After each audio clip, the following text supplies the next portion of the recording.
بسم اللہ الرحمن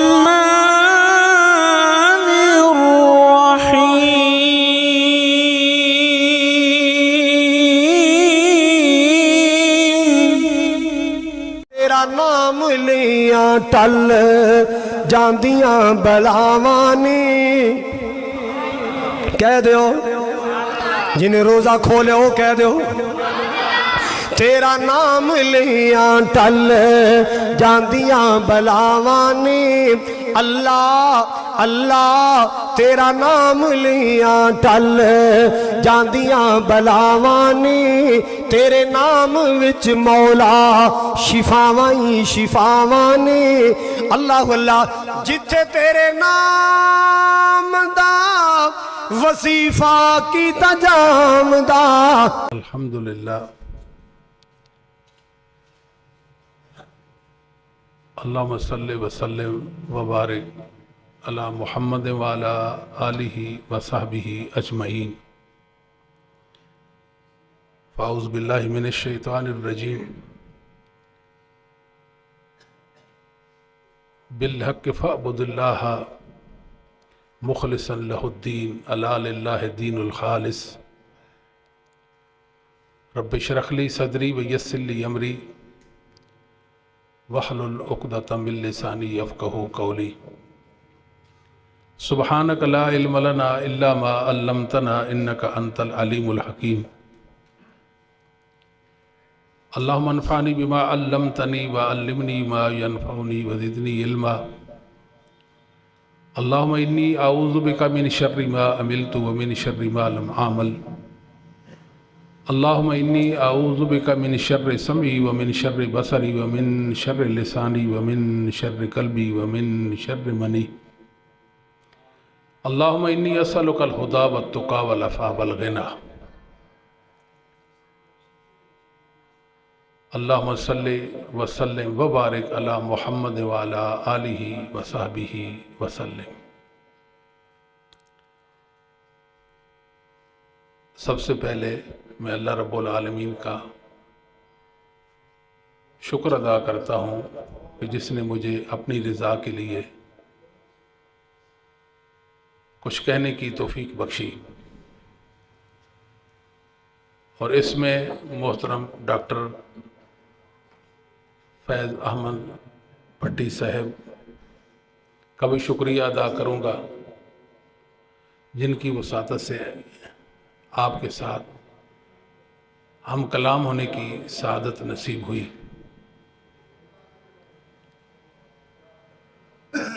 اللہ تعالیٰ نے انسان کو خلق فرمایا، بے الفاظ دیگر اللہ تعالیٰ نے زندگی کو خلق فرمایا، پھر زندگی میں زندگی ڈالی اپنی توحید کے ساتھ اور محمد کریم صلی اللہ علیہ وسلم کی رسالت کے ساتھ۔ کسی انسان کے لیے بڑی خوش نصیبی ہوتی ہے کہ وہ اپنی زندگی کا مقصد پا لے۔ زندگی کا مقصد اللہ کی عبادت ہے، وما خلقت الجن والانس الا لیعبدون، کہ جن و انس کی خلق کا تخلیق کا مقصد اللہ کی عبادت کرنا ہے۔ یہ اصل مقصد ہے ہماری زندگی کا۔ باقی یہ دنیا کی زندگی اسباب کی زندگی ہے، اس میں کچھ کریں گے تو کھائیں گے، لیکن اصل مقصد اللہ وحدہ لا شریک کی عبادت کرنا ہے۔ اور عبادت کی مختلف اقسام ہیں۔ ہم یہ سمجھتے ہیں کہ صرف نماز پڑھنا یہ عبادت ہے، بے شک یہ عبادت ہے، قیام بھی عبادت ہے، رکوع عبادت ہے، سجدہ عبادت ہے، روزہ عبادت ہے، حج، زکوٰۃ اور جہاد، دیگر اعمال صالحہ، اعمال بر، اعمال تقوی، یہ عبادات ہیں۔ اور عبادات پھیلی ہوئی ہے، پھیلی ہوئی۔ خوف بھی عبادت ہے کہ اللہ کے علاوہ کسی سے ڈرا نہ جائے، ما فوق الاسباب ڈر اللہ رب العالمین سے ہونا چاہیے، مخلوق سے نہیں ڈرنا۔ خوف اور رجا، رجا کا معنی امید، ہر دم اپنے رب سے امید رکھیں، اسی سے اپنی امیدیں وابستہ رکھیں، یہ بھی عبادت ہے۔ اس طرح انابت، اللہ کی طرف رجوع کرنا، یہ بھی عبادت، خشوع اور خشیت بھی عبادت ہے۔ اور اسی طرح استعانت، مدد طلب کرنا، یہ بھی عبادت ہے۔ اور استمداد، مدد طلب کرنا، اس کا معنی بھی مدد طلب کرنا، یہ بھی عبادت ہے۔ اور استغاثہ، یہ بھی عبادت ہے۔ اور اس کے علاوہ ذبح بھی عبادت ہے، یہ اللہ کے نام پہ ذبح کرنا ہے، یہ عبادت، قربانی عبادت ہے، عقیقہ عبادت ہے۔ ویسے کوئی اللہ کی رضا کے لیے ذبح کرتا ہے تو وہ اللہ کے لیے ذبح ہے اور اللہ کی عبادت ہے۔ اور نظر بھی اللہ کی عبادت ہے۔ میں کہتا ہوں میرا یہ کام ہو گیا تو میں اتنے روزے رکھوں گا، میرا یہ کام ہو گیا اتنی رکعات میں نوافل ادا کروں گا، یہ سب عبادات ہیں اور یہ سب اللہ کے لیے ہی ہونی چاہیے، اللہ کے علاوہ کسی کی عبادت نہیں کرنی۔ ان میں ایک بڑی عبادت وہ دعا بھی ہے۔ دعا کا معنی ہوتا ہے سوال کرنا اللہ تعالیٰ سے کہ میرے اللہ مجھے یہ عطا کر دے، میری یہ حاجت ہے، میری حاجت براری فرما دے، یہ میری مشکل ہے اس کو آسانی میں بدل دے، اور یہ میری تکلیف ہے اس کا مداوع فرما دے۔ اس طرح دعا کا معنی پکار بھی ہوتا ہے، پکارنا، یہ بھی اللہ کو پکارنا ہے جی، اللہ کے علاوہ مخلوق کو نہیں پکارنا۔ دعا صرف اللہ سے کرنی ہے، کیوں؟ اس لیے کہ وہ ہمارا اللہ ہے، اس لیے کہ وہ ہمارا رب ہے۔ اللہ کے سوا اللہ کوئی نہیں اور رب کے سوا رب کوئی نہیں، تو لہذا دعا بھی اپنے اللہ سے کرنی ہے، اللہ کے علاوہ کسی سے دعا نہیں کرنی۔ جب کوئی مشکل آئے، ہمارے متعلق ایک ایسی بات ہے، ایسی بات جو کمزور باتوں میں سے ہے، وہ بات ہے ہم وسیلے کے قائل ہیں، لیکن ہم وہ وسیلہ جو شرعی وسیلہ ہے اس کے قائل ہیں، غیر شرعی وسیلہ کے قائل نہیں ہیں۔ مثال کے طور پر میں کہتا ہوں اللہ مجھے محمد صلی اللہ علیہ وسلم سے محبت ہے، یہ نبی کریم صلی اللہ علیہ وسلم سے محبت کرنا میرا عمل ہے، اس کا وسیلہ میں اپنے رب کے حضور پیش کر سکتا ہوں، اللہ اس کے تو پہلے میرا یہ کام کر دے، میری حاجت براری فرما دے، میری مشکل کا حل فرما دے، میری بیماری کو شفا میں بدل دے، میری تنگ دستی کو آسودگی میں بدل دے، میری رزق کی تنگی کو دور کر دے۔ اس طرح میں دعا کر سکتا ہوں۔ اللہ میں اپنے ماں باپ کی قدردانی کرتا ہوں، ان کی عزت کرتا ہوں، ان کے احترام بجا لاتا ہوں، ان کی خدمت کرتا ہوں، اس کے عوض میں میری یہ پریشانی ٹال دے۔ بات سمجھائی؟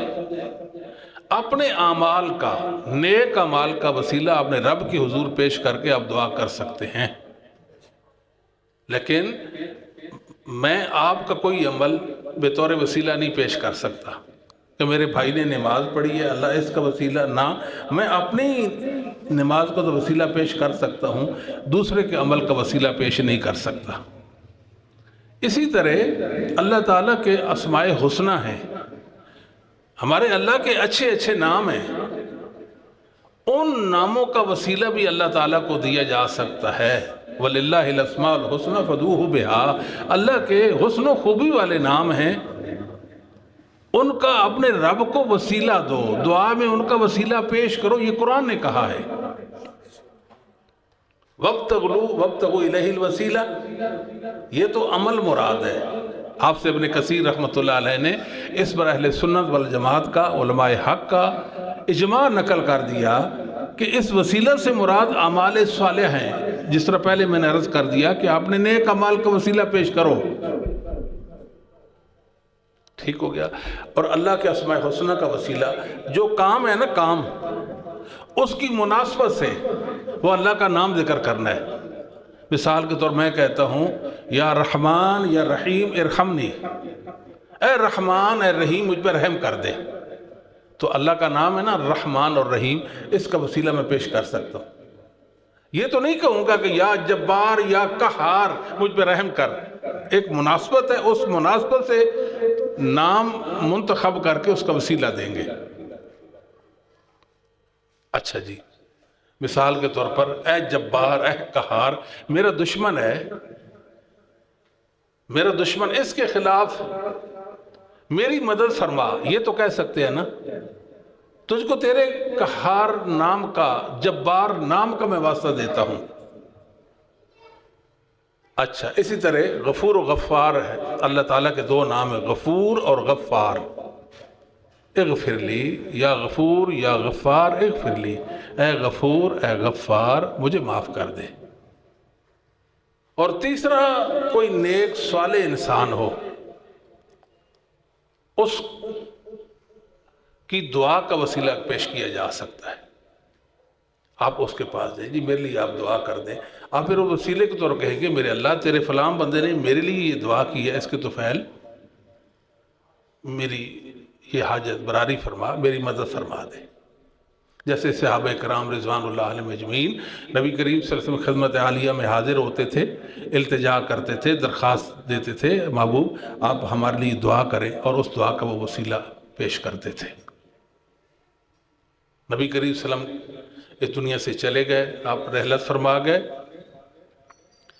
کسی صحابی سے، دیکھیں صحابہ کا مرتبہ سمجھے، سب سے پہلے صحابہ کا مقام سمجھے، جو صحابہ کو عظمت نصیب ہو گئی دنیا میں کسی کو نصیب نہیں ہو سکتی، اس لیے کہ صحابہ نے محمد کریم صلی اللہ علیہ وسلم کا چہرہ پر انوار ایمان کی حالت میں دیکھا، ان جیسا خوش نصیب کوئی نہیں ہے، اور ان کی تربیت کرنے والے، ان کی رہنمائی کرنے والے براہ راست محمد صلی اللہ علیہ وسلم ہے نا، صحابہ جو کریں گے وہی کریں گے، نبی پاک صلی اللہ علیہ وسلم کا تعلیم کردہ ہے، آپ کی نورانی سیرت کے مطابق وہ چلیں گے۔ کسی صحابی اور صحابی کے بعد تابعی، جو صحابہ کے بعد لوگ ہیں ان کو تابعین کہتے ہیں، تابعین کے بعد جو لوگ ہیں ان کو تبع تابعین کہتے ہیں، ان میں سے کسی سے یہ بات ثابت نہیں ہے کہ اس نے نبی کریم صلی اللہ علیہ وسلم کی قبر پر یا دور نزدیک سے یہ کہا ہو کہ محبوب میں بیمار ہوں مجھے شفا دے دے، میری اولاد نہیں مجھے اولاد دے دے، میں دکھی ہوں میرا دکھ درد دور کر دے، یہ کسی جھوٹی من گھڑت وضعی روایت کے اندر بھی نہیں ہے۔ بات سمجھائی؟ صحابہ کی تو یہ سیرت تھی، صحابہ کا تو یہ عمل تھا۔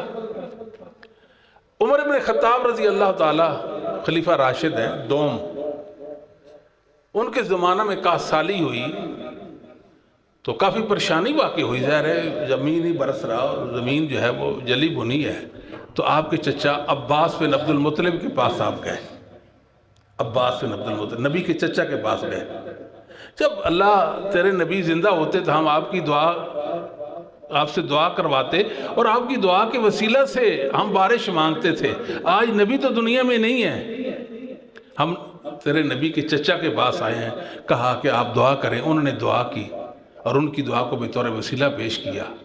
بات سمجھاتی ہے؟ ورنہ تو نبی صلی اللہ علیہ وسلم کی قبر قریب تھی، قبر پہ چلے جاتے، قبر مبارک پر چلے جاتے، وہاں نہیں گئے، نبی کے چچا کے پاس گئے۔ دیکھو دین بہت سادہ اور کلیئر ہے، ہم نے اس کو کمپلیکس بنا دیا، الجھاؤ میں ڈالا، انتشار واقع کر دیا، یہ تو جی پتہ نہیں اولیاء اللہ کو نہیں مانتے۔ بتاؤ صحابہ سے بڑا بھی کوئی اللہ کا ولی ہو سکتا ہے جی؟ سوچنے کی بات ہے نا۔ آپ دنیا کے اولیاء، پوری دنیا کے اولیاء کو جمع کریں، صحابہ کا مقابلہ تو ایک صحابی کا بھی مقابلہ کوئی نہیں کر سکتا۔ بے شک اللہ کے جو ولی ہیں، اولیاء اللہ ہیں، ان کے سے محبت کرنا یہ جزو ایمان ہے، یہ بات اچھی طرح۔ من عاد لی ولیا فقد آذنتہ بالحرب، صحیح بخاری میں ہے کہ جو اللہ کے ولیوں سے دشمنی رکھتے ہیں نا، اللہ نے ان کے خلاف اعلان جنگ کر رکھا ہے۔ کبھی اللہ کے ولی سے آڈا نہیں لگانا، ورنہ گر جاؤ گے، ہلاک ہو جاؤ گے۔ لیکن ولی ہوتا کون ہے؟ جو صالح ہوتا ہے، اور صالح کون ہوتا ہے؟ جس کے اندر 3 چیزیں پائی جاتی ہیں، اس کا عقیدہ اسلامی عقیدہ ہو، اہل سنہ والا عقیدہ ہو، ایک، اس کا عمل نبی کریم صلی اللہ علیہ وسلم کی سنت کے مطابق ہو اور وہ اپنی رب کی رضا میں جینا جانتا ہو، جس میں 3 وصف ہیں، وہ اللہ کا ولی ہوتا ہے، 3 وصف والا۔ تو دعائیں اپنے رب سے کرنی چاہیے ہر دم، ٹھیک ہے؟ ہم اللہ سے دعا اس لیے اللہ کو اللہ اس لیے مانتے ہیں کہ جب ہماری کوئی ضرورت ہوگی، ہمارا کوئی مسئلہ ہوگا، ہم اس کے در میں جائیں گے، اس کے در میں جائیں گے، پیش کریں گے، وہ ہماری ضرورت کو پورا فرما دے گا۔ ایسے ہے کہ نہیں؟ ہر دم ہمیں اپنے رب سے امید ہوتی ہے کہ نہیں؟ کتنی پریشانیاں ہوتی ہیں ہم پہ آتی ہیں، ہم فوراً اپنے رب کی طرف متوجہ ہو جاتے ہیں۔ اس لیے جو رسول کریم صلی اللہ علیہ وسلم نے دعائیں سکھائی ہیں، آپ کی کوثر و تسنیم سے دھلی پاک مطہر زبان سے جو دعائیں نکلی ہیں، احادیث کی کتب میں مندرج ہیں، نقل ہیں، وہ دعائیں یاد کریں۔ ایک میرے اور آپ کی دعا کے الفاظ ہیں، ایک رسول کریم صلی اللہ علیہ وسلم کی پاک زبان سے نکلی ہوئی، پاکیزہ زبان سے نکلے ہوئے الفاظ ہیں، مقابلہ نہیں ہے۔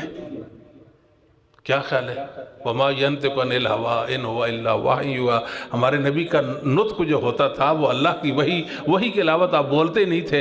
اللہ رب العالمین کی وحی سے جب نطق فرماتے تھے تو جو دعا آپ کرتے تھے، یقیناً وہ دعا پیش بہا قیمتی دعا ہے، اس کے الفاظ کم اور مفہوم سمندر سے بھی زیادہ گہرا ہے۔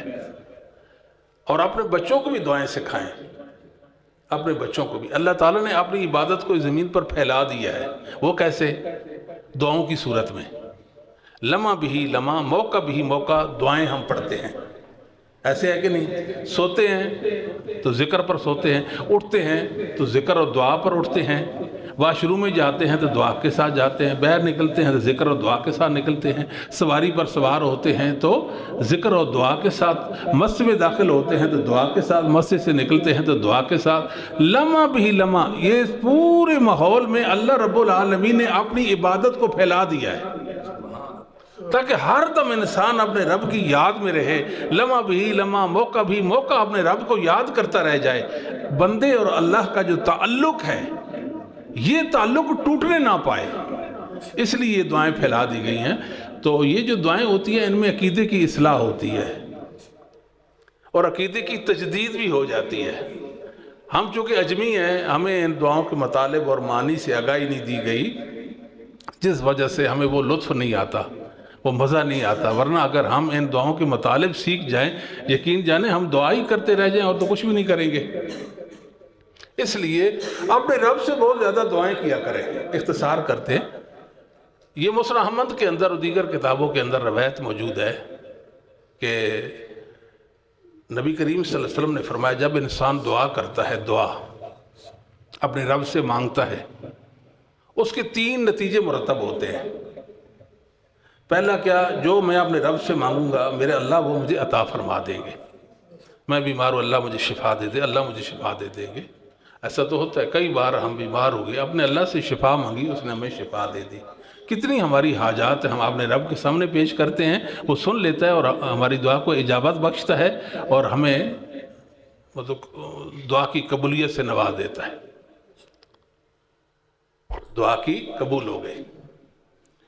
دوسری صورت یہ ہے کہ دعا قبول نہیں ہوتی، قبول تو ہو جاتی ہے مگر وہ چیز نہیں ملتی جو انسان اپنے رب سے مانگ رہا ہوتا ہے، بلکہ کیا ہوتا ہے، اس کے عوض میں انسان پر آنے والی مصیبتیں اور پریشانیاں ٹال دی جاتی ہیں۔ ایک بندہ کہتا ہے میں تو 40 سال سے اپنے رب کو پکار رہا ہوں، دعا کر رہا ہوں، میری تو دعا سنی نہیں جاتی، میری دعا کی شنوائی نہیں ہوتی۔ بھائی دعا آپ کی قبول ہو گئی، آپ کو کیا پتا، مجھے کیا معلوم کہ ہماری پیٹھ پیچھے کتنی مصیبتیں، کتنے آلام، کتنی تکلیفیں ہیں، وہ اللہ تعالیٰ اس دعا کے عوض میں ٹال دیتے ہیں، اور میں کہتا رہ گیا کہ میری تو دعا ہی قبول نہیں ہوئی۔ بھائی دعا تو قبول ہوئی ہے، ٹھیک ہو گیا جی۔ تیسری چیز یہ ہے کہ اس دعا کا وہ چیز تو نہیں ملتی مگر اللہ تعالیٰ اس کو روز آخرت کے لیے ذخیرہ کر دیتے ہیں کہ میرے بندے تو وہ اسے مانگتا رہ گیا، دنیا میں وہ مانگت آپ کی پوری نہیں ہوئی، اب آخرت میں مجھ سے اجر لے لے، اللہ تعالیٰ اس کو نواز دیں گے۔ شاید وہ وقت ایسا ہوگا انسان کہتا کہ دنیا میں میری کوئی دعا قبول نہ ہوتی کہ میرا اللہ مجھے آخرت میں نواز دیتا۔ تو صحابہ نے جب یہ بات سنی کہ دعا کرنے کا تو فائدہ ہی فائدہ ہے، کہ لگے کہ پھر تو ہم بہت زیادہ اپنے اللہ سے دعائیں کریں گے، بہت زیادہ اپنے اللہ سے دعائیں کریں گے۔ فرمایا اللہ اکثر، اگر آپ زیادہ کریں گے تو اس کے خزانے بھی بھرے پڑے ہیں، اس کے خزانے بھی بھرے پڑے ہیں۔ صحیح مسلم کے اندر حدیث ہے، نبی کریم صلی اللہ علیہ وسلم نے فرمایا جن و انس سارے کے سارے چٹیل میدان میں جمع ہو جائے۔ ذرا توجہ فرمائیے، بہت خوبصورت، نہایت خوبصورت حدیث ہے کہ پوری دنیا کے لوگ، کل کائنات، جن و انس ایک میدان میں جمع ہو جائیں اور ہر ایک اپنی اپنی بولی اور اپنی اپنی زبان میں اپنا مسئلہ اللہ کے سامنے پیش کرے۔ کیا کہا؟ ہر ایک اپنی اپنی زبان اور اپنی اپنی بولی میں اپنا مسئلہ اللہ کے حضور پیش کرے۔ اللہ ہر ایک کی سن کر اس کو عطا کرنے پر قادر ہے۔ اس کے خزانوں میں اتنی کمی بھی نہیں آتی کہ سوئی سمندر میں ڈبوئیں جو اپنے ساتھ پانی لاتی ہے، میرے رب کے خزانے ہیں۔ ہم نے تو اپنے رب کی قدر ہی نہیں کی، اس کی عظمتوں کو نہیں سمجھا، وہ تو ہمارا رب ہے، ہم نے اس کو پکارا ہی نہیں، اس سے دعائیں نہیں کی۔ ہم کیوں کہتے ہماری نہیں سنتا، ہم کیوں کہتے ہماری نہیں سنتا اور ان کی موڑتا نہیں؟ یہ جملہ کیوں کہتے اپنے رب کے بارے میں؟ یہ رب کی گستاخی نہیں ہے کہ اللہ ہماری دعائیں نہیں سنتا؟ اچھا، اب یہ کیا مسئلہ ہوا کہ سارے کے سارے ایک میدان میں جمع ہو جائیں؟ بھائی دیکھیں، ہم چند لوگ یہاں جمع ہیں، ایک مجمع چھوٹا سا، سارے ہر ایک بات کرنا شروع کر دے میرے ساتھ، ہر ایک بندہ بات کرنا ایک ہی وقت میں کسی کی بات سمجھ پاؤں گا؟ شور آدم، سارا انسانیت جمع، جن جنا سارے جمع، ہر ایک مانگ رہا ہے، کوئی انگلش میں، کوئی اردو میں، کوئی پشتو میں، کوئی فارسی میں، کوئی ہندی میں، دنیا کی ہزاروں زبانوں میں ہر ایک انسان اپنا مسئلہ اللہ کے سامنے پیش کر رہا اور شور مچا ہوا ہے، شور مچا ہوا ہے۔ اس لیے کہا سارے جمع ہو جائیں۔ جب سارے جمع ہو جائیں، شور مچ جائے گا، ہر ایک اپنی اپنی زبان میں بولی میں بولے گا، میرے رب کے علاوہ نہ تو ان کی بولی کوئی جانتا ہے اور نہ دینے پر کوئی قدرت و طاقت رکھتا ہے۔ یہ تو میرے رب کی، تو پھر ہمیں ضرورت ہے اس امر کی کہ ہم اپنے رب کے در کے مانگتے بن جائیں۔ جب کوئی ضرورت ہو فوراً ہماری تو جو اللہ کی طرف مسئلہ ہو، اللہ کی طرف اپنے اللہ کو پکاریں۔ اللہ کو ماننے والا اور رب کو پکارنے والا کبھی نامراد اور معروم ہو ہی نہیں سکتا۔ یہ بات ٹھیک ہے؟ اس کی ایک مثال ہے، سبحان اللہ، بعض اوقات ایسا ہوتا ہے کچھ ظاہری اسباب ہوتے ہیں، دیکھیں نا دنیا اسباب کی ہے، کبھی کبھی ایسا بھی ہوتا ہے کہ اسباب نہیں ہوتے، اللہ پھر بھی عطا کرنے پر طاقت رکھتے ہیں۔ پیغمبروں نے دعائیں کی ہے نا، اللہ میں بوڑھا ہو گیا ہوں، میرے جسم پر جڑیاں پڑ گئی، میرا گوشت ہڈیوں سے الگ ہو گیا، سفیدی میرے جسم پہ چھال گئی، میں بانجھ ہوں، مجھے بیٹا دے دے۔ سبحان اللہ، اللہ نے دیا کہ نہیں دیا؟ فرمایا یہ کمزوریاں تو آپ کے اندر ہیں، میرا رب تو کمزوریوں سے پاک ہے۔ سمجھائی کہ نہیں؟ رب تو کمزوریوں سے پاک ہے۔ ایسی ہی مریم علیہ السلام کے پاس قسم قسم کے پھل دیتے کس نے؟ زکریا علیہ السلام نے۔ یہ کہاں سے آ گیا؟ اللہ لکی حاضہ، یہ میرے اللہ کی طرف سے ہیں۔ کہتے ہیں بھلا یہاں تو نہ باغات نہ موسم، یہ پھل ادھر کمرے میں کون لایا؟ اور اللہ کے نیک بندوں کی کرامتوں کو بھی سمجھو نا، مریم ولیہ تھیں، اللہ کی نیک بندی تھی نا، اللہ نے اس کو کرامت سے نوازا۔ ایمان لاؤ، ولیوں کی کرامت ہوتی ہے، بات سمجھ آئی کہ نہیں؟ اچھا جی، تو زکریا علیہ السلام وہیں کھڑے ہو گئے اور دعا کرنے، اللہ مجھے بیٹا دے دے۔ مطلب ذہن میں یہ تھا کہ اگر مریم کو بے موسمہ پھل مل سکتا ہے تو مجھے بے موسمہ اولاد مل سکتی ہے۔ پھر اللہ نے خوشخبری سنائی، سارا قرآن نے یہ واقعہ ذکر کر دیا۔ بات سمجھ آتی ہے کہ نہیں؟ اللہ تعالیٰ اسباب کا محتاج نہیں ہے۔ اسباب کا محتاج، اسباب تو میرے اللہ کے پیدا کردہ ہے نا، ایسے ہی ہے نا؟ اچھا جی، تو یہ ابو داود کے اندر حدیث ہے، امام ابو داود رحمۃ اللہ علیہ نے اس کی سند کو جید کا، اسنادہ جید۔ سید عائشہ بیان کرتی رضی اللہ تعالیٰ عنہ کہ عہد نبی میں نبی کریم صلی اللہ علیہ وسلم کے دور مسعود میں ایک دفعہ کیا ہوا کہ قحط سالی پڑ گئی. لوگ آپ کے پاس آئے, محبوب بارش نہیں ہو رہی, قحط سالی ہے. آپ نے فرمایا ایسا کہ ہم فلاں دن نماز استسقاء کے لیے نکلیں گے. اچھا جی, اس موقع میں نبی پاک نے بڑی پیاری بات کی ہے. قد امرکم اللہ عز و جل ان تدعوہ ووعدکم ان یستجیب لکم. تمہارا رب تم کو حکم دیتا ہے کہ تم اس سے دعا کرو اور وہ تم سے وعدہ کرتا ہے وہ تمہاری دعا کو قبول کرے گا. ٹھیک ہو گیا جی. وقال ربکم ادعونی استجب لکم. تمہارا رب کہتا ہے مجھ سے مانگو, دعا کرو, میں تمہاری دعا کو قبول کروں گا. میرے رب کو لطف و کرم ہے کہ نہیں؟ یہ نہیں کہا کہ تمہارا اللہ کہتا ہے کہ تم مجھے پکارو میں تمہاری پکار کو قبول کروں گا. تمہارا رب کہتا ہے. اس لیے رب کے 3 معنی ہوتے ہیں. ایک احساس بیدار کرنے. احساس کیا تھا؟ بھائی یہ ہمارے رب ہے جس نے عدم سے وجود بخشا. ہم دنیا میں نہیں تھے, ہمیں دنیا میں لایا. پھر اس کی نعمتوں پر ہم قائم و دائم ہیں. کیا خیال ہے اللہ ہمیں کھلائے پلائے نہیں تو ہم اپنی زندگی کو باہر رکھ سکتے ہیں؟ نہیں نہ رکھ سکتے. آکسیجن کی کمی ہو جائے تو انسان جاتا ہے, جان جاتی ہے. تو اس کی نعمتوں پر ہماری زندگی قائم ہے. دوسرا وہ ہمارا مالک ہے, اس کا ہم پر حکم چلتا ہے.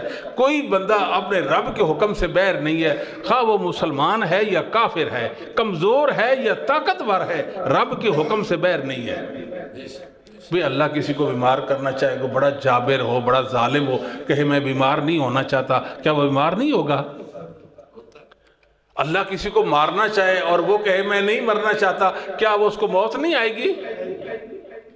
بات سمجھ, وہ ہمارا مالک ہے, ہر چیز کا مالک ہے, ہر چیز کا مالک ہے.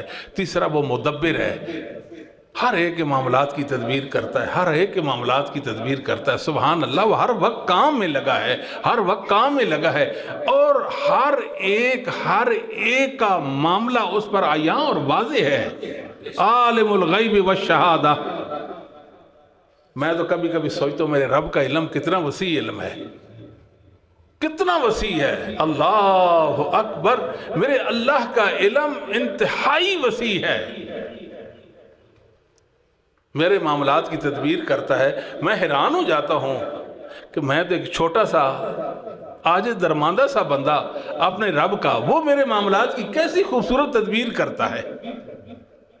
وہ عدم سے وجود میں لانے والا, وہ مالک اور معاملات کی تدبیر کرنے والا. احساس بیدار کیا. وقال ربکم ادعونی استجب لکم.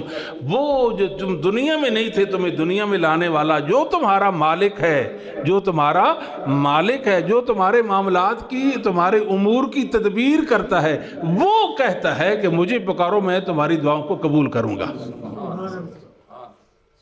اس لیے انبیاء علیہ السلام کی دعائیں آپ قرآن کریم میں پڑھتے ہیں, ربنا ربنا ربنا, اے ہمارے رب.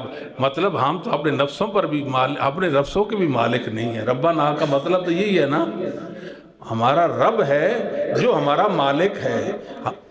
ہم دنیا میں لانے میں بھی اپنے آپ قدرت نہیں رکھتے, ہمیں اپنے رب نے دنیا میں لایا ہے, اور اس کے حکم کے تابع ہم دنیا میں رہ رہے ہیں. وہ جب چاہے کہ دنیا سے ہم نکل جائیں گے. تو ربنا, اور کئی بار اللہم اللہم, اس لیے کہ وہ اللہ ہے, اس لیے اس سے دعائیں کرنی ہیں. تمہارا رب کہتا ہے تو مجھے پکارو, میں تمہاری پکار کو, دعا کو قبول کر لوں گا.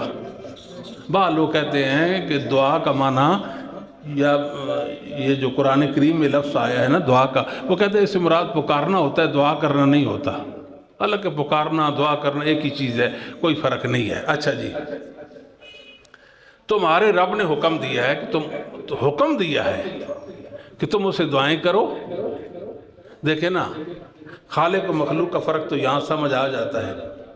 اگر مخلوق سے مانگے وہ ناراض ہوتی ہے, بھئی پیچھے ہی نہیں چھوڑتے ہو, بس کرو, کہہ جو دیا نہیں ہے, دے جو دیا, اور کیا چاہیے, جان چھوڑو نا. کہتے ہیں کہ نہیں کہتے؟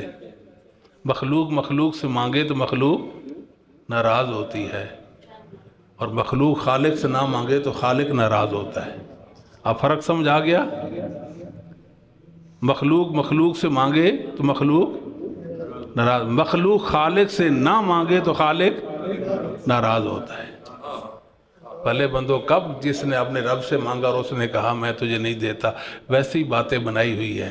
ٹھیک ہے، کھلے دل سے اپنے رب سے مانگو کہ میرا اللہ ہے جسے میں نے مانگنا ہے، میں نے جس کی پکار کرنی ہے. تو نبی کریم صلی اللہ علیہ وسلم نے فرمایا بھی ممبر رکھو. باہر ممبر رکھا گیا. آپ وعدہ کے مطابق جو دن مقرر تھا اس دن آپ تشریف لے گئے باہر. اس موقع پہ نبی کریم صلی اللہ علیہ وسلم نے کچھ کلمات کے اللہ تعالیٰ کی تعریفی کلمات کہے.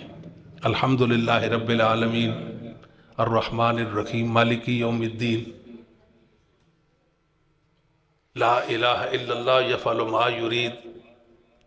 اللہ کے سوا کوئی اللہ نہیں. یفعل ما یرید، جو چاہے سو کرے، اس کو کوئی پوچھنے والا. اللہم انت اللہ، اللہ تو ہی اللہ ہے. لا الہ الا انت الغنی ونحن الفقراء، اللہ تو غنی، ہم سارے تیرے در کے مانگتے اور فقیر ہیں. یہ کون کہہ رہے ہیں؟ محمد صلی اللہ علیہ وسلم کہہ رہے ہیں. یہ بھی یاد رکھیں اگر دنیا میں کسی انسان کو کوئی اختیار، کوئی طاقت مل سکتی ہے، اول حقدار اس کے محمد صلی اللہ علیہ وسلم ہیں. جب محمد صلی اللہ علیہ وسلم کو ایک چیز نہیں ملی، زندگی اور موت کا اختیار نہیں ملا، نفع نقصان کا اختیار نہیں ملا، عزت اور ذلت کا اختیار نہیں ملا، پھر یاد رکھ لو دنیا میں کسی کو نہیں ملا. یہ محمد صلی اللہ علیہ وسلم ہیں، اپنی عاجزی اور درماندگی کا اظہار کر رہے ہیں. پھر فرمایا انزل علینا الغیث، اللہ ہم پہ بارش برسا دے. اللہ کی تعریف کی اور بارش برسا دے. کہا بارش برسا دے. وَاجْعَلْ مَا أَنزَلْتَ لَنَا قُوَّةً وَبَلَاغًا إِلَىٰ حِينٍ. پھر اس بارش کا نفع مند ہونے کا بھی اللہ سے سوال کیا. بس اوقات بارش ہوتی ہے تو وہ زار ہوتی ہے، نقصان دہ ہوتی ہے. کہتے ہیں جی بارشیں ہو گئی، بڑا نقصان ہوا. کہتے ہیں کہ نہیں کہتے؟ کبھی کہتے ہیں جی بارش ہو گئی، بر موقع ہوئی، بہترین سیزن ہے تو بڑا فائدہ ہوگا. یہ بھی دعا اللہ سے کر دی. عائشہ حدیث کے راوی ہیں. بتانا مقصود یہ ہے کہ سید عائشہ رضی اللہ تعالیٰ عنہ فرماتی ہیں فَأَنْشَأَ اللَّهُ صحابہ، فَأَنْشَأَ اللَّهُ صحابہ. اللہ نے ایک بدلی پیدا کی. اللہ نے ایک بدلی پیدا کی. یہ جو معتزلہ کا نظریہ ہے نا، یہ ہماری سائنس کہتی ہے کہ زمین سے بخارات اٹھتے ہیں، پانی بخارات بنتے ہیں، اٹھتے ہیں، بادل بنتے ہیں، مینہ برستا ہے. یہ کوئی نظریہ نہیں ہے، یہ باطل ہے. صحیح بات تو کیا ہے کہ اللہ جب چاہے کوئی بدلی پیدا کر دے. زمین کے اس نظام کے ساتھ کوئی تعلق نہیں ہے، یہ گمراہوں کا نظریہ ہے. اچھا جی، فرماتی ہیں فَأَنْشَأَ اللَّهُ صحابہ، اللہ نے ایک بدلی پیدا کی. فَرَعَدَتْ وَبَرَكَتْ ثُمَّ أَمْطَرَتْ بِإِذْنِ اللَّهِ. وہ کڑکی، وہ چمکی. ہوتا ہے نا بجلی ہوتی ہے نا، بجلی کڑکتی ہے کہ نہیں کڑکتی، چمکتی ہے کہ نہیں جی. ثم امطرت باذن اللہ. بات نہیں کسی کو سمجھ آئی. ثم امطرت باذن اللہ، پھر وہ بدلی اپنے رب کے اللہ کے اذن کے ساتھ برسی. اذن کس کا چلا؟ اللہ کا. جب محمد صلی اللہ علیہ وسلم مدینہ شہر میں تشریف لائے تو جل تھل ایک تھا، ہر طرف پانی ہی پانی تھا. آپ ہنس دیے سبحان اللہ. اس موقع پہ نبی پاک صلی اللہ علیہ وسلم نے ایک بات فرمائی، اشہد ان اللہ علی کل شیء قدیر، میں گواہی دیتا ہوں کہ میرا اللہ ہر چیز پر قادر ہے. وانی عبد اللہ و رسولہ، میں اللہ کا سچا رسول اور اس کا عاجز درماندہ بندہ ہوں. اس سے میرا کوئی کمال نہیں. میں نے تو التجا کی ہے، میں نے دعا کی ہے، اللہ نے میری دعا کو مستجاب کیا، اس نے قبولیت سے بخشی میری دعا کو، تو الحمدللہ بارش ہو گئی. بات سمجھ آتی ہے جی. محمد صلی اللہ علیہ وسلم نے جب مانگا اپنے رب سے مانگا. مشرکین مکہ بھی، کفار بھی آپ سے دعائیں کرواتے تھے. یہ بات اچھی طرح یاد رکھے. صحابہ تو کراتے ہی کراتے تھے نا. مکے کے مشرک بھی آتے، محمد آپ دعا کریں، محمد آپ دعا کریں. تو کیا کہتے تھے مشرکین؟ فد اللہ، فد اللہ، فد اللہ، آپ اللہ سے دعا کریں. مشرک بھی کہتے تھے محمد آپ ہمارے لیے اللہ سے دعا کریں. کسی نے یہ نہیں کہا محمد آپ ہمیں یہ عطا کر دیں، کسی نے نہیں کہا. آپ اللہ سے دعا کریں. صحابہ بھی ایسے کہتے تھے کہ آپ ہمارے لیے دعا کریں. آپ دعا کرتے تھے، اللہ تعالیٰ آپ کی دعا کو قبول فرما لیتا تھا. اس کی ایک مثال صحیح بخاری میں ہے. ایک خاتون تھی جسے مرگی کا مرض تھا. وہ آئی اللہ کے وہ آپ دعا کریں گے اللہ مجھے شفا دے دے.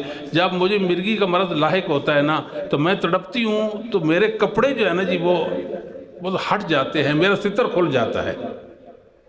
آپ نے فرمایا بی بی اگر آپ دعا نہیں کرواؤ گی تو اللہ آپ کو جنت دیں گے. شفا کی دعا نہیں کرواؤ گے تو کیا؟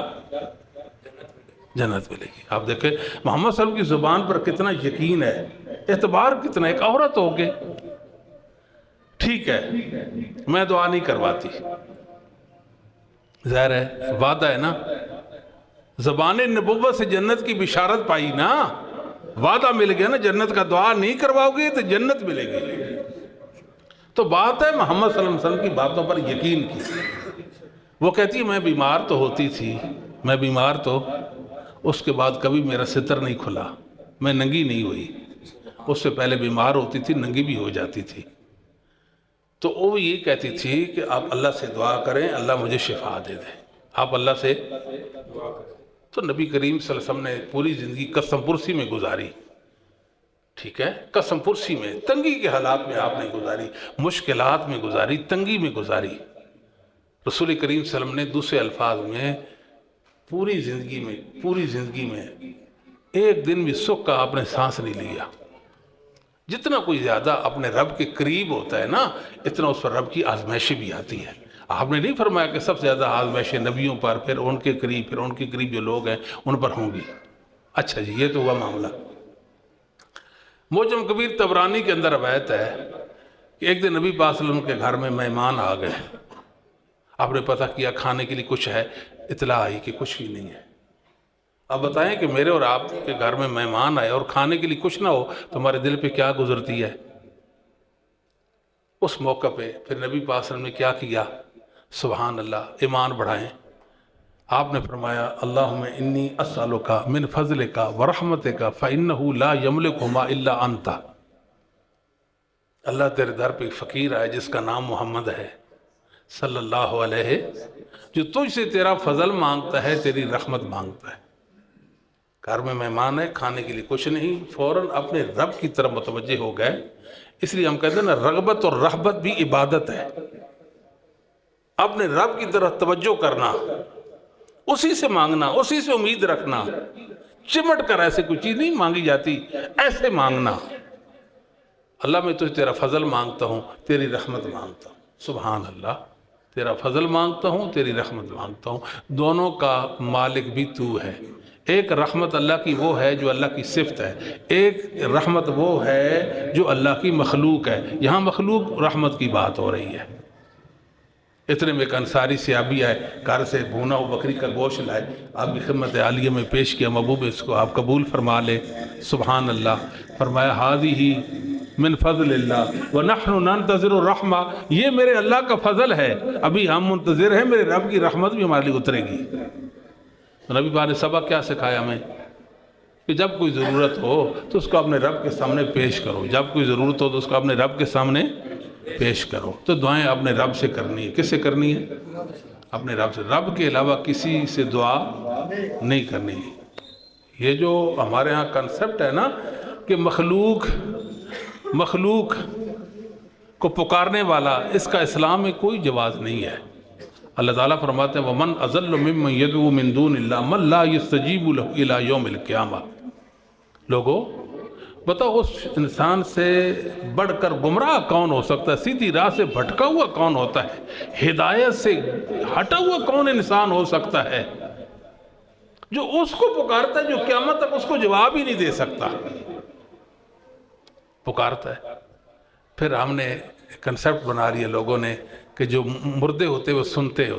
کوئی مردے نہیں سنتے نہ ان کو علم ہے. میں کسی کی قبر پہ جانتا ہوں کتنے اللہ کا بڑا ولی ہے، اس کو کوئی پتہ نہیں کہ میری قبر پہ کون آیا ہے. اللہ تعالیٰ فرماتا ہے وَهُمْ عَنْ دُعَائِهِمْ غَافِلُونَ. ان کو پتہ ہی کوئی نہیں. کوئی ہمیں پکار بھی رہا ہے کہ نہیں پکار رہا.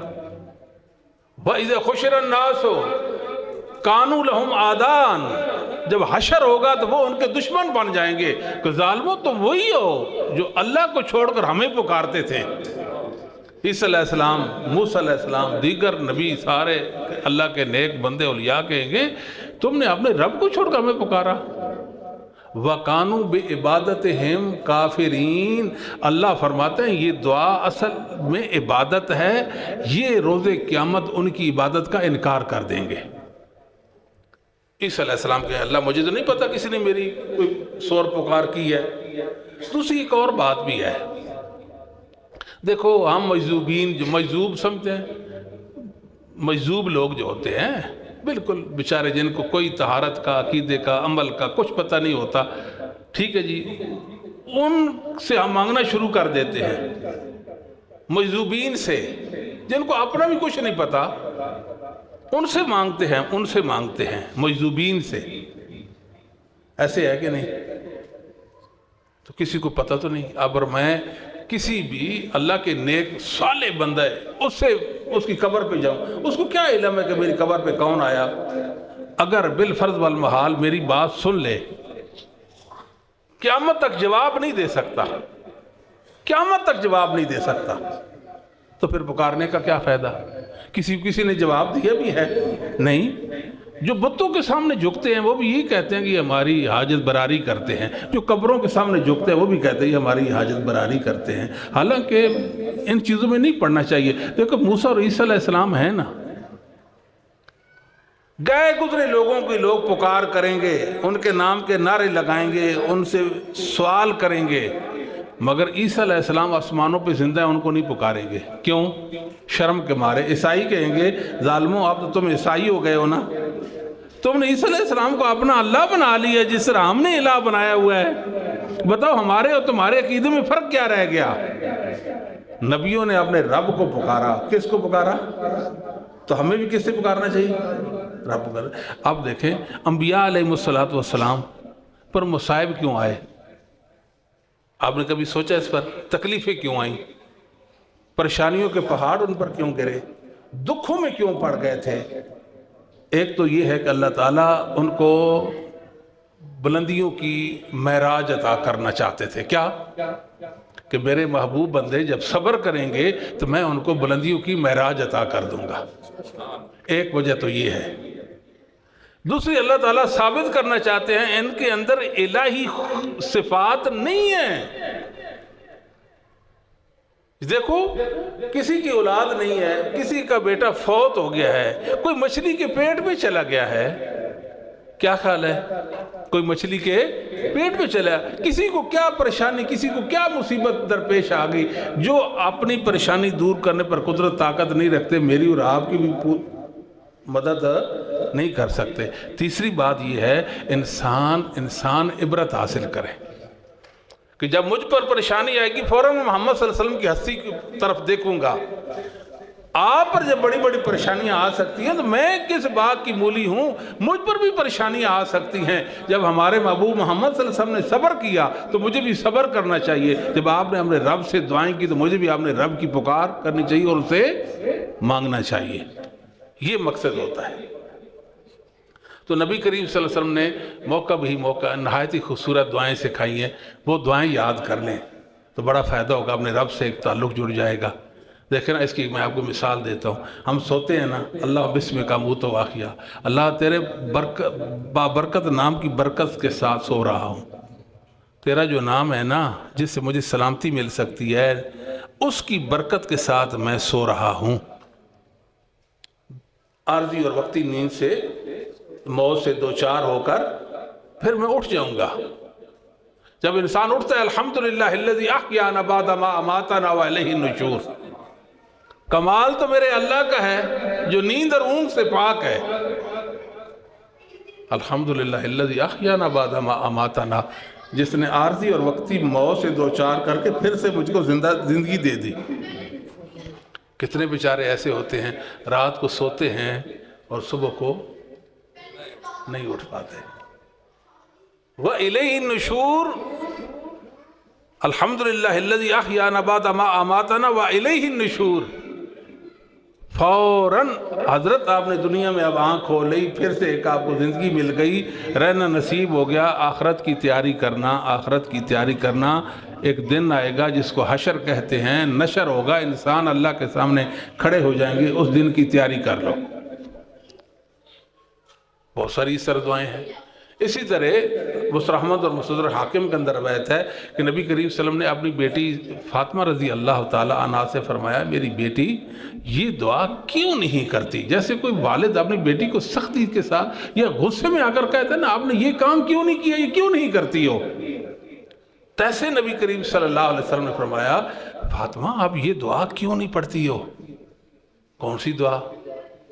یا خیو یا قیوم برحمتک استغیث، یا خیو یا قیوم برحمتک استغیث اصلح لی شانی کلہ ولا تکلنی الی نفسی طرفۃ عین۔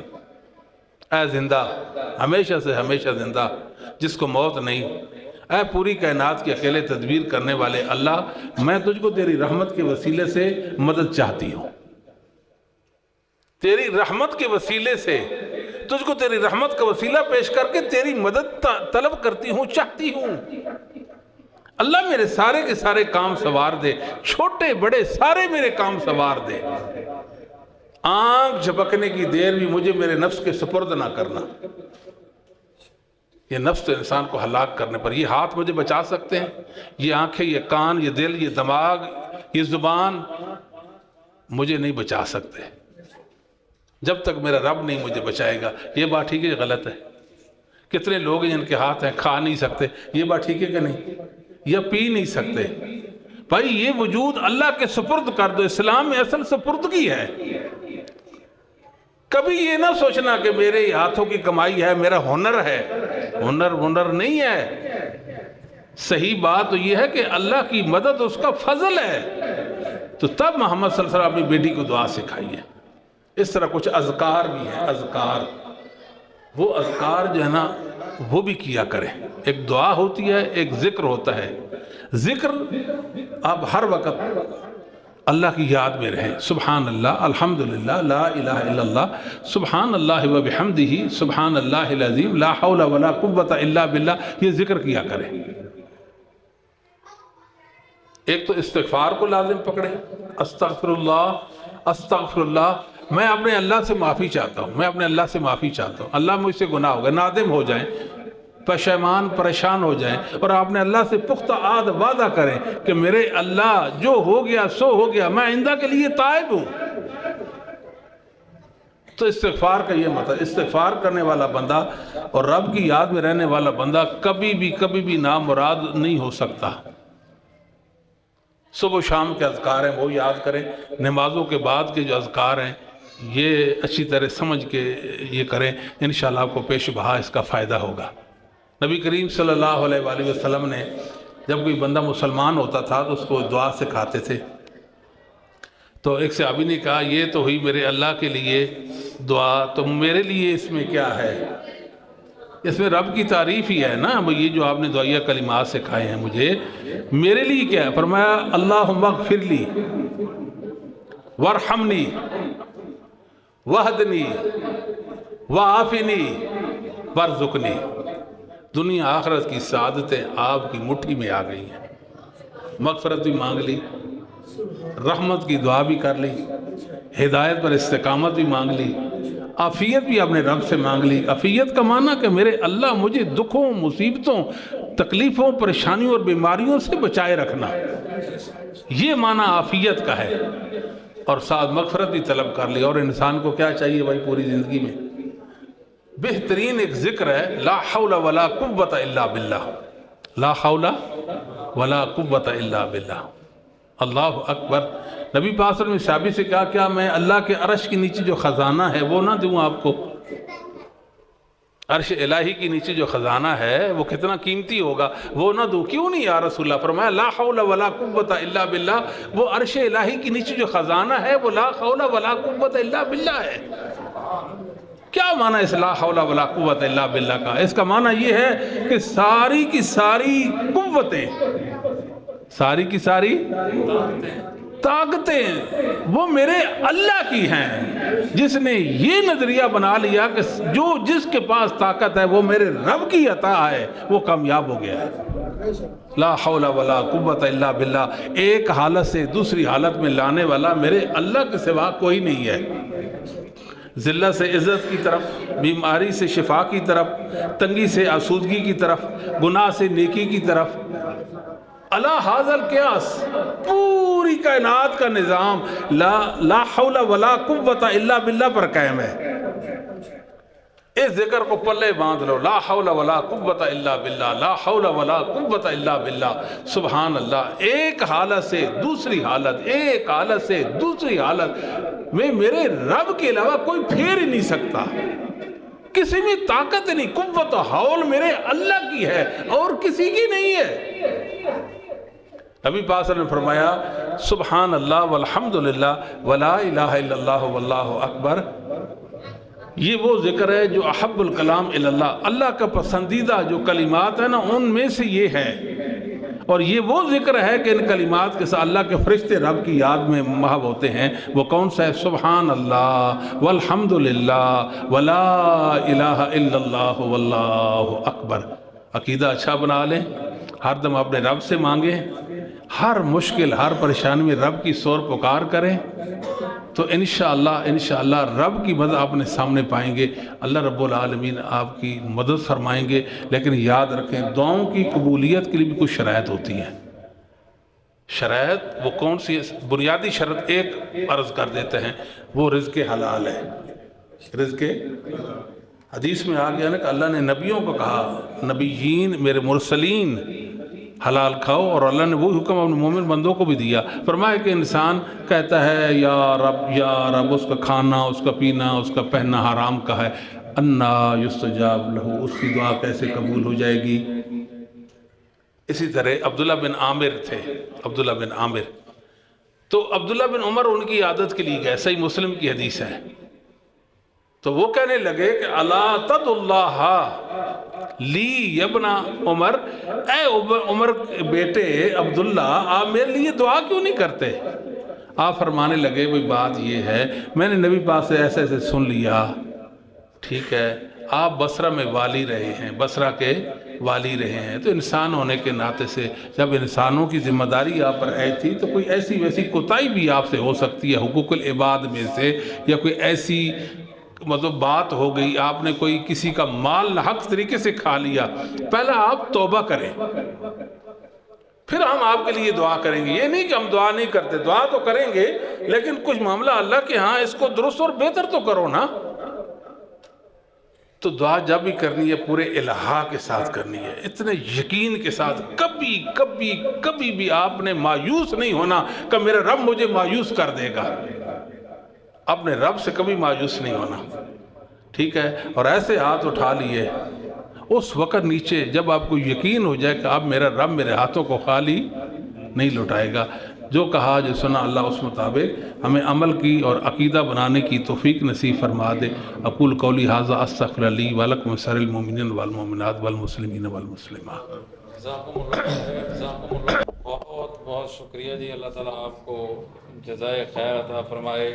حضرت الشیخ علامہ غلام مصطفیٰ ظہیر حفظہ اللہ، تو میں نے شروع میں بھی عرض کیا کہ ہمیں یہ سعادت حاصل ہوئی مجھے کہ میں علامہ صاحب کے ساتھ اکٹھے پڑھتے رہے، اکٹھے ہی جامعہ علوم اسریہ جہلم سے فارغ ہوئے، اور پہلی دفعہ میں جو ہمارے شیخ الحدیث تھے حضرت مولانا محمد یعقوب القرشی الہاشمی رحمہ اللہ، انہوں نے سند حدیث، سند بخاری شریف تحریراً، ہم پہلا جو ہے نا وہ تحفہ یا پہلا بیج تھے کہ جنہیں عنایت فرمائی کہ میں نے اور علامہ صاحب نے بخاری شریف پیر صاحب سے پڑھی، پیر صاحب نے اپنے استاد کرتے کرتے حضرت محمد رسول اللہ صلی اللہ علیہ وسلم کی ذات اقدس کے ساتھ ہماری سند حدیث ملتی ہے،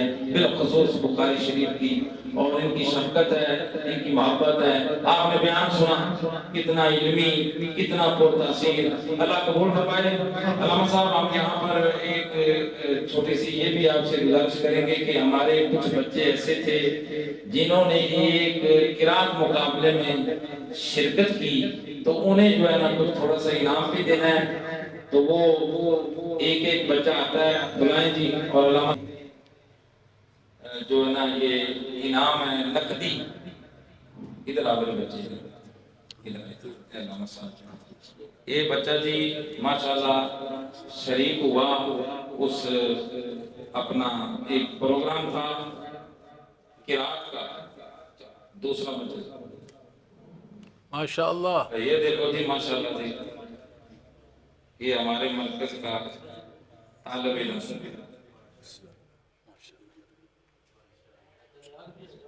آؤ بھی آؤ، جگہ جگہ بھی بچہ ہے، 4 بچے سے. اس بچے نے بھی ماشاءاللہ شرکت کی ہے اور اسے بھی ہم نقدی انعام سے. اور باقی 3 بچیاں ہیں، یہ ان کو جی دیا جائے گا انشاءاللہ العزیز. ان کے لیے بھی آپ نے دعا فرما دینی ہے، رکھ لینی ہے. اور علامہ صاحب چند کلمات دعائیہ اور اس کے بعد کھانا. جی بسم اللہ. تھوڑی سی قاری صاحب کی تلاوت. تلاوت. ہاں جی ماشاءاللہ جی. یہ اور جی قاری صاحب ساڈے شیخ کی طرفوں یہ قاری 2 منٹ کے لیے، 2 منٹ کے لیے. محمد اسامہ اشرفی صاحب مدرس ہیں جامعہ میں، مرکز میں. أعوذ بالله من الشيطان الرجيم. بسم الله الرحمن الرحيم. والضحى والليل إذا سجى ما ودعك ربك وما قلى وللآخرة خير لك من الأولى ولسوف يعطيك ربك فترضى ألم يجدك يتيما فآوى ووجدك ضالا فهدى ووجدك عائلا فأغنى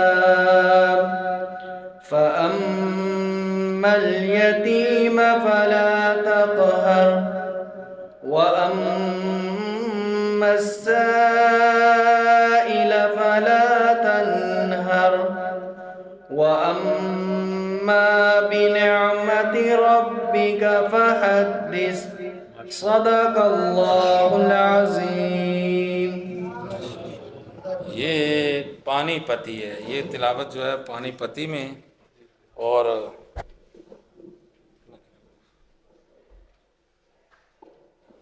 دعا فرمائیے جی. اور دعا تو بعد میرے بھائی کھانا کھا کے جانا ہے، بہترین انتظام ہے. کوئی بندہ کھانا کھان تو بغیر نہ جائے. بسم اللہ الحمدللہ حمدا کثیرا طیبا مبارکا فیہ. اللہم انی اسألک انی اشہد انک انت اللہ لا الہ الا انت الاحد الصمد الذی لم یلد ولم یولد ولم یکن لہ کفوا احد. ربنا ظلمنا انفسنا وان لم تغفر لنا وترحمنا لنکونن من الخاسرین. ربنا ظلمنا انفسنا وان لم تغفر لنا وترحمنا لنکونن من الخاسرین. ربنا آتنا فی الدنیا حسنہ وفی الآخرۃ حسنہ وقنا عذاب النار. ربنا لا تزغ قلوبنا بعد اذ ہدیتنا وہب لنا من لدنک رحمہ انک انت الوہاب. وصلی اللہ تعالی علی خیر خلقہ محمد وآلہ واصحابہ اجمعین برحمتک یا ارحم الراحمین.